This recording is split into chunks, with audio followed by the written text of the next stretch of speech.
Welcome to Norwich and to the Film and Moving Image Production course talk. Just make sure that you are here for film and moving image production and not, graphics, because you've missed it. So I am Liam Wells. I'm the course leader for our film and moving image production courses here at Norwich. That includes the 3-year BA, the Integrated Foundation, formerly known as Year Zero and still called Year Zero on my slide, so apologies for that, and also the MA in film. And I'm also the lead academic on the BA Honours Electronic Music and Sound, in case anybody was at that talk earlier. Much smaller talk than this one. So 15 years of film, thereabouts at Norwich. So we are well-established academic program with award-winning alumni, award-winning students, and a hectic production schedule on an almost weekly basis. So film here at Norwich is a practical focus course. We're in the business of making films, but not just making films, talking about films, understanding films and understanding the industry and audiences for film and high-end television. We are a Screen Skills accredited course, so we have industry accreditation from Screen Skills, but we also have BAFTA accreditation through the Albert Sustainability Program, and we teach all of our students the BAFTA curriculum in sustainable production in year one. I think that's an incredibly important thing to highlight up front. Film has the power to change the way we think about the world, and it has the power to change the way we think about each other and about our societies. But what film can't do on its own is reverse climate change. But we can use film to educate, to promote, and to show by good practice that what was once a very wasteful and quite destructive industry can actually not be that at all. Sorry, I'm getting into a bit of polemic now, sorry about that. So Film at Norwich, very intensely practical course. We make in the region of 150 short films a year across all of the years combined. And we really don't have a house style. There isn't a particular type of film that we insist that our students make. We are in it to develop the creative voices of all of the students who are working on those films, whether they be writers or directors or producers, or whether they be designers of some sort, or whether they be camera people. So I think it's quite important that the ideas and concepts come from those students, and they are as wide and diverse as our students are. I think that's an incredibly important thing, not only for our students, but for our industry, to see, new stories, different types of stories being championed and promoted at an educational level that then continues through into our industries. And I'm going to come back to that when I introduce some of our recent alumni, because I think that notion that originality and original voice and telling different stories you can really see in some of our alumni who are now working in the industry and winning awards and being nominated for BAFTAs, etc. So I'm going to start with a short 4-minute show reel. And this show reel just highlights some of the work made by our final year students last year. Our current final year students have just pitched their films to industry and just had feedback on that. So we've just greenlit 18 new productions, but this is just a quick 4-minute snippet of some of the work that was made last year. So we'll move on to that, and I'll go and stand over in the corner and drink my tea.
So just a small sample of some of the work that we shoot every year, and a real range of different fiction genres and factual documentary film there, and some more experimental work, including animation. So studying film production in particular, I think it's really important to think about what is it that you're doing, what is it that you want to get from studying that subject. And I think this sort of statement sums it up really. You are learning, developing, and shifting yourself to a position where you are ready to take on a higher level job in the industry. You have the knowledge, you have the expertise, but you're training for where you will be 5 years after you graduate, not from day one.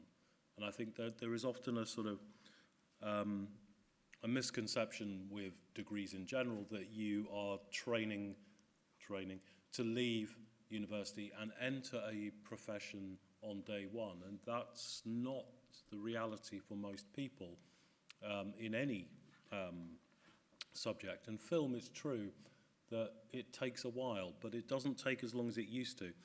And I will give you some examples towards the end of some of our recent grads. When I first started out 30 years ago, it would take you 15, 20 years to get to those sort of high above the line roles.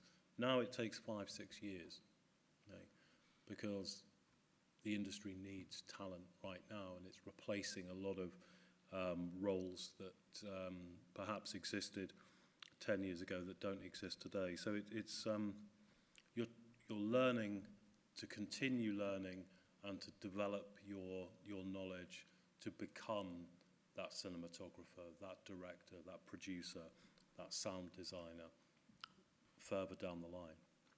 And it's a little bit the idea that, you know, a GP, a doctor, doesn't do a degree and suddenly they go out and practice medicine. It takes a bit longer than that. And it's similar with our industry. So the course is very industry focused, it's multidisciplinary, and it is predominantly practice based.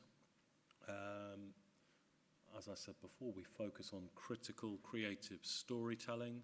It is story that guides and leads everything that we do. If the story is good, the film will be good. If the characters engage an audience, then the film will get an audience. And that's the most important thing. It can be shot on an iPhone with no budget.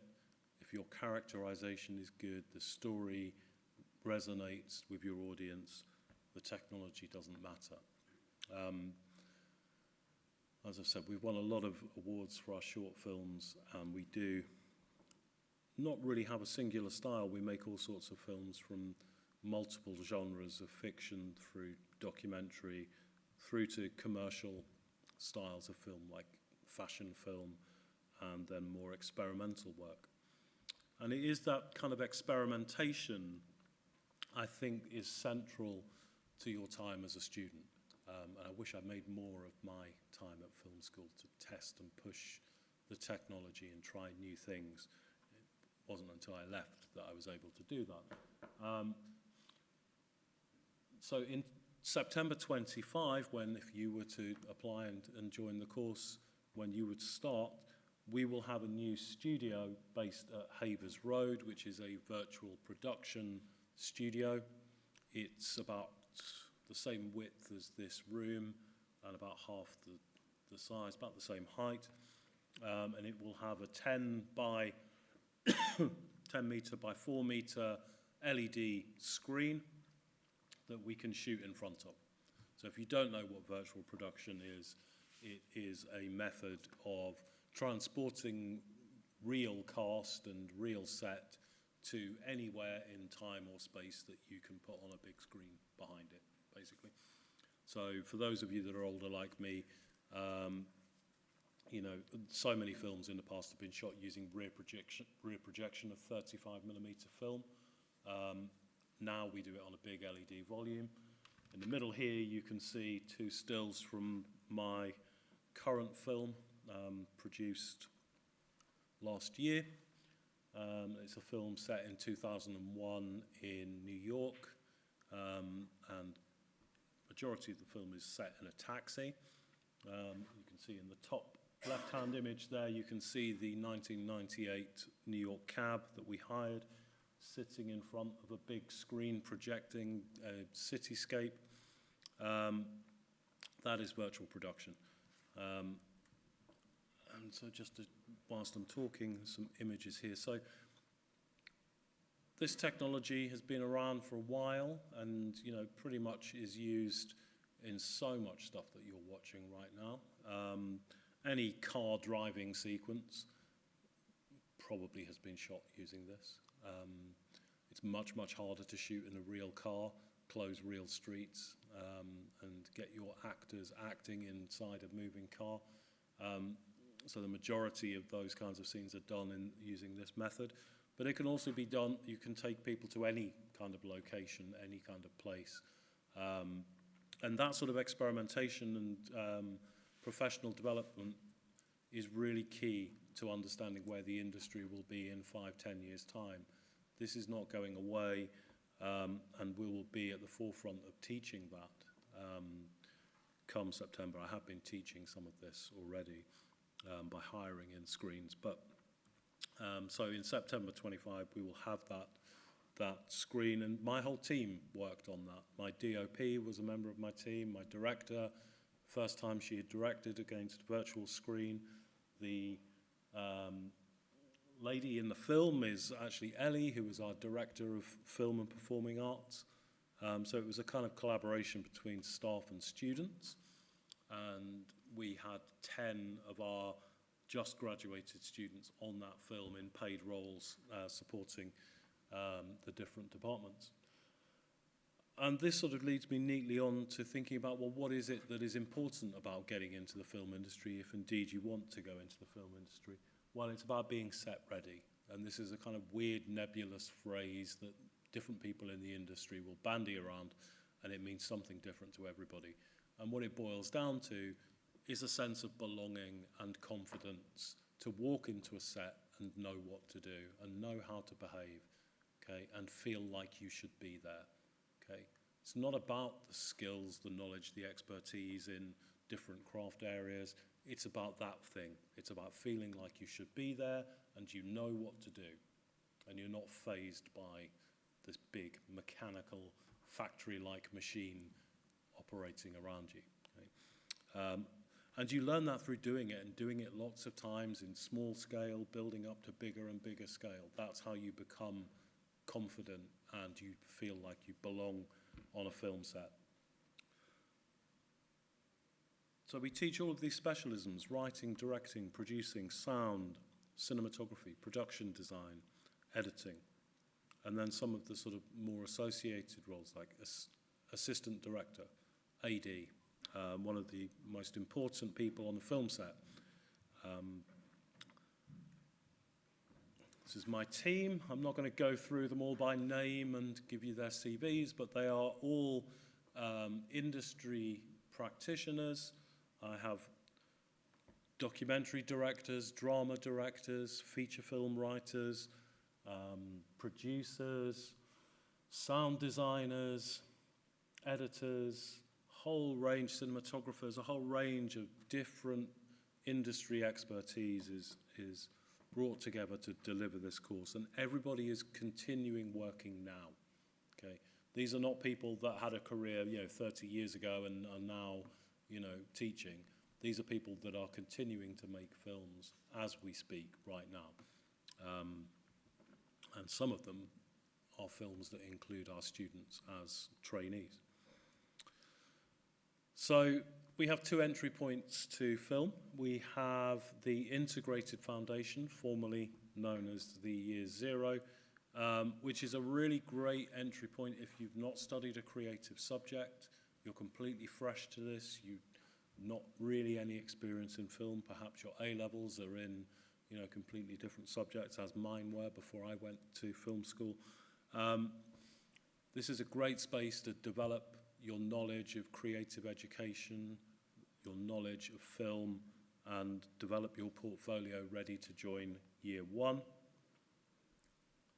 Year One is probably the sort of more traditional entry point, is a collaborative, multidisciplinary environment. We teach through development, so the original conceptualization right through production, post-production to final outcome. And we teach that in each of those 7 craft specialisms, so everybody learns screenwriting, etc., etc., etc. in the first year.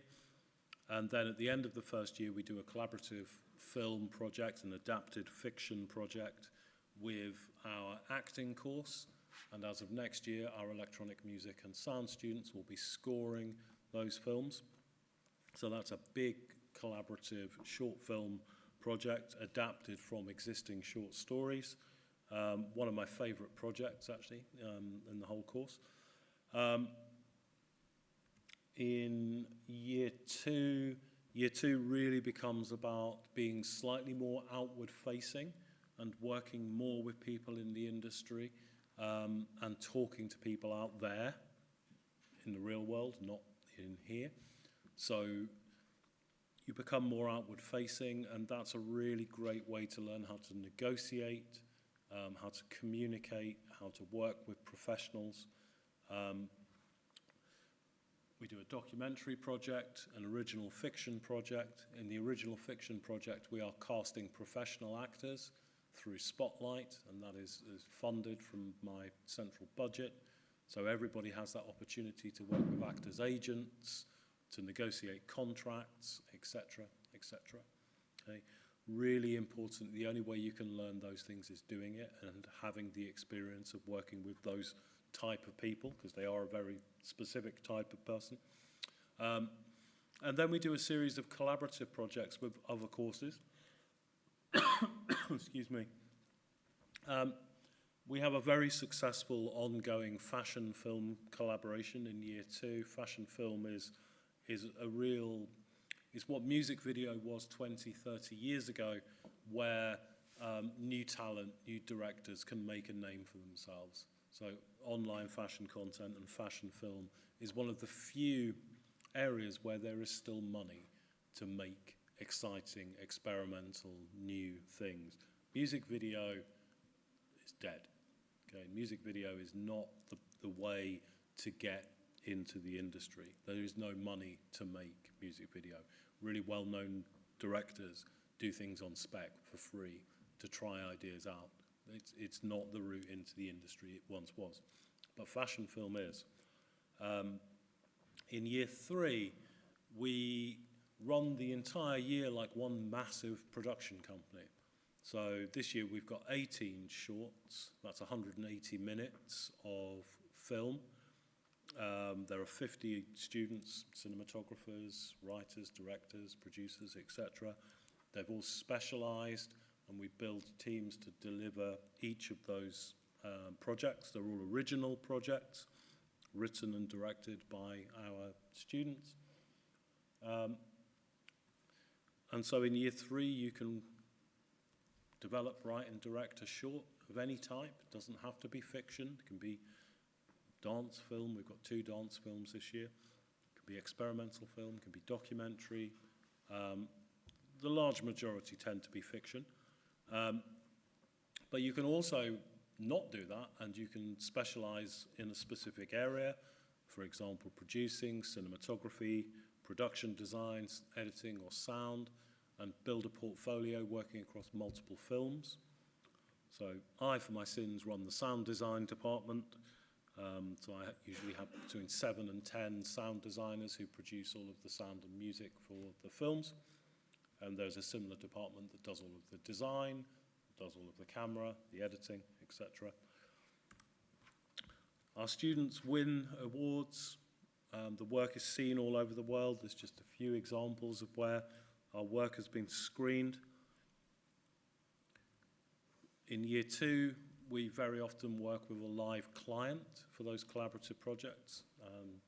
There's a handful of some of the people that we've worked with, from Glyndebourne Opera via the US Air Force to the Transylvanian International Film Festival, which I had to work really, really hard to make sure that it didn't reference Dracula at all. We just about made it. So to wrap up, here are some of our alumni, just to give you a sense of where people end up. And this is, for me, I'm really proud of each and every one of these students, because they embody the ethos that we have, that is about telling bold and original stories and changing the way people think. Florence is a brilliant example. Went from graduate student to producer, so an above-the-line role, in 5 years. She started off as an intern at Green Door, Idris Elba's production company. She then went to Hollyoaks as an assistant script editor, loved script editing, went to Call the Midwife as a script editor, so the senior script editor, and then left there more recently and became a producer and is now producing for HBO. And the last thing that she produced was The Baby. So that's an incredible journey in 5-6 years to go from student to above the line. Ella Glendenning, nominated for the Best Newcomer BAFTA in the last BAFTAs last year for her debut feature, which is a documentary, but she's a drama director, but for this particular film made a documentary, and it is about her and about her experience as a disabled woman. It is currently on Netflix if you want to watch this. It is an incredible piece of filmmaking, and it absolutely challenges the way that you think about the people around you. It's a really bold piece of filmmaking. She is actually just found out that she's been nominated for Best Director and Best Film for the Scottish BAFTAs, which she's qualified for because the Scottish Film Commission put some money into the film. So she's got another stab at winning the BAFTA, which is really great, and I really hope she did. Again, 5 years from graduation, this film came out. Then we have Laura. Laura, the Scottish thing seems to be a thing, but Laura is part Scottish, part Syrian filmmaker. She made 3 films. Flight, she made as a student here, about her 2 cousins who were refugees from Syria who travelled over to Sweden to resettle. From there, she won lots of awards for that film. She then went to the National Film and Television School and made The Isle of Us, which was nominated for a student BAFTA. And then her last film, made in 22, won the Crystal Bear at the Berlin International Film Festival, which is a really prestigious short documentary prize, doing really great things right now. And then a more recent student, and I'm going to end on this, Tanisha Toroloto joined us in year 0, had never made a film before, never touched a camera, never, and so joined us in what is now our integrated foundation. She made this film as a student under the blanket, which, despite having won about 18 or 19 RTS East, like regional Royal Television Society awards, we'd never won a national, and this was our first national win, and that's a really hard thing to do. So she won the National Award for Best Undergraduate Factual, so really great thing for her. She now works for a production company and is currently pitching her next film. And I'm going to just finish on this slide, which reiterates some of our industry accreditations. I hope that's been useful. It's nice to see so many people here, and I hope you enjoy the rest of your day. Thanks for listening.